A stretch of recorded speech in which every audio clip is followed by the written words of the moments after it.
Hello and good morning. In the spirit of the minimalist videos that are out there telling you 10 things I no longer buy, or 25 things, or however many things, I thought I'd do my own version of a minimalist video this morning and tell you 5 emotional, spiritual, emotional things, I don't know what category, I no longer buy. First of all, meet Ivory. She's super comfy there, super cozy, and I couldn't bring myself to move her for the video. So here are 5 things I no longer buy. Number 1, I no longer buy that I'm not enough without a certain product. You know, this whole keeping up with the Joneses or having to look this way.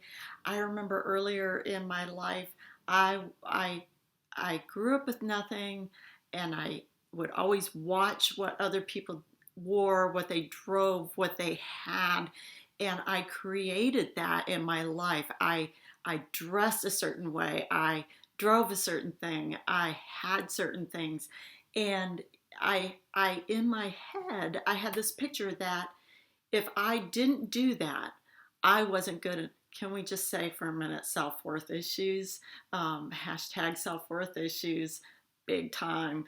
So I had in my head this idea that I wasn't enough without those products. And that is off the table now. I no longer buy the idea that I'm not enough if I'm not dressed a certain way, driving a certain car, living in a certain house. I am. This is who you, this is whoever you see, this is who I am. No matter if I'm wearing a t-shirt, no matter if I'm wearing brand name clothes, no matter what I'm wearing or living in or driving, this is me. This is who I am. Number 2, I no longer buy that people are what they say. So the whole thing that actions speak louder than words, it's so cliche, but it's true. If you tell me you love me, but your actions show me something different, if you tell me you're a peace-loving, compassionate person, but you are showing me something different, I'm going to believe what you're doing. I'm going to believe what your actions are telling me, not what your mouth is telling me, because your mouth can tell me anything it wants to tell me. But your actions are who you are. So I no longer buy from the people in my life, the people around me, the things they say. I listen to what they do. I listen to how they show me love. I listen to how they show me friendship. I listen to how they call it self-protection. That's exactly what it is. Number 3, I no longer buy marketing gimmicks. Sorry, companies, I'm not going to do it. These marketing gimmicks that my life will be better if I have this certain vacuum, that my life will be better if I take this certain vacation, that my life will be better if I have this product. No, you know, my life is usually better if I don't have all those. And in the true spirit of minimalism, my life is usually better if I don't have to dust, clean, organize, straighten, acquire, sell, deal with all those products. This is why I tend to be a minimalist, because I haven't in the past been a minimalist, and it's just added like, oh, bricks on the shoulders. It's just added all that stress to my life. And I found that when I lighten up my environment, I am more at peace. I'm calmer. I'm less stressed.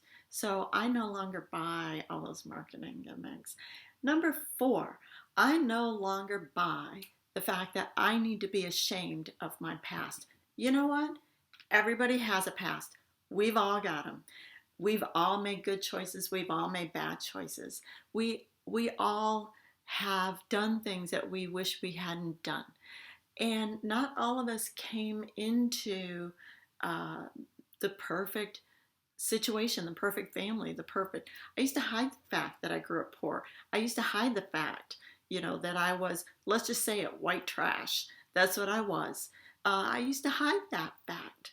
And I created this whole other life that we were talking about before. I wore this stuff. I got the education. I drove the cars. I lived in the house, the neighborhood, and I created that whole personality. And I hid the fact from as many people as I could. And I know there were people who knew what I was doing, but I hid the fact that I grew up poor and didn't have, and moved around constantly and lived in houses that should have been condemned and didn't always have. I remember collecting Coke bottles at the side of the road with my mom, and that was dinner. We did that for dinner. That's how we got money for food, for dinner that night, because there wasn't anything in the cabinets. And so, I grew up feeling that I need to be ashamed of that, and I hid it for a long time. I have reached a point in my life where I no longer feel the need to be ashamed of my past. And I encourage you to own up to your story. I encourage you to get your story out of the closet, to get your story out there, and to share however you're comfortable with sharing. But even if you're not comfortable with sharing, just in your head, telling yourself, it's okay. You're okay. It's okay. Number 5, I no longer buy that my life is over at a certain age. I no longer buy the fact that just because I'm 56, I need to start thinking about retirement, or because I'm 56, I can't do this thing that younger people are doing, or because I'm 56, I am going to have to sit in my apartment and do crosswords or watch television or do whatever. If that's not what I want to do, if that's what I want to do, then okay.